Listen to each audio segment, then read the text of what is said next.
Hi everyone. Today we are going to discuss about Ketu, the south node of the moon. So during this phase, what needs to be taken into consideration is where the planet Ketu is placed, that is in which zodiac sign, in which house, and which planets are aspecting this Ketu, and whatever results Ketu gives is of the dispositor. That is, what is a dispositor? Now suppose Ketu is in the sign of Aries. Aries is ruled by Mars. So wherever Mars is placed and whichever house Mars rules, Ketu will give effects of that house. Suppose it's an Aries ascendant. Now Aries ascendant means Aries being the first house out of the 12 houses in a horoscope. Every horoscope has 12 houses, and the first house, if it's an Aries ascendant, will be Aries. If it's a Taurus ascendant, it will be Taurus, the first house.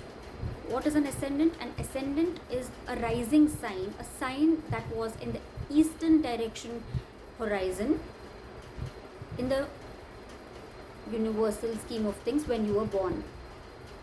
In the galaxy, in the sky, whichever zodiac sign rises in the east at the time of your birth, at the date of your birth,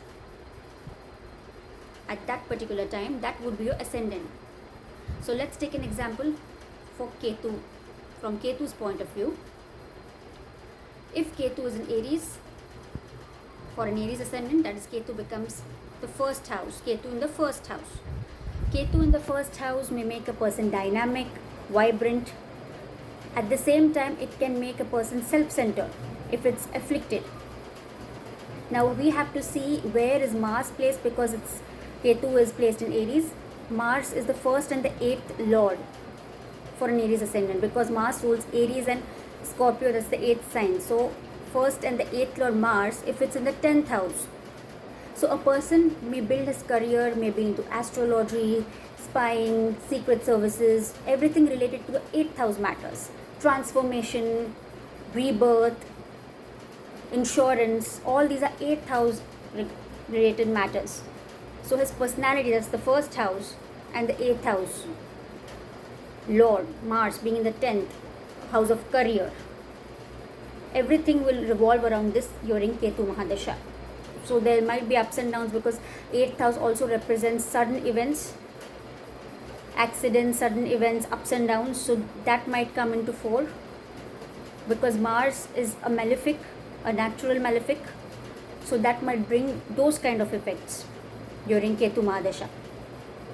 However, you cannot judge a Mahadasha only on the basis of one scope, but this is one of the aspects.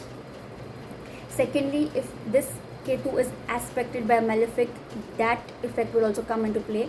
Suppose a Saturn or another malefic planet like Rahu. Of course, Rahu aspects Ketu because they are always in a 1-7 axis. So if Ketu is in the first house, Rahu is automatically in the 7th house and would be looking at Ketu. So it would also have effect of that as well.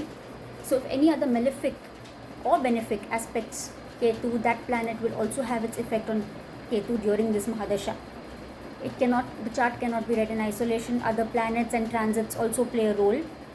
So Ketu Mahadasha cannot be attributed only to Ketu. There are yearly transits that take place, so energies are directed in those directions as well. Only thing is, action needs to be taken and experiences need to be felt. So that's all for today. Have a great day, guys. Bye.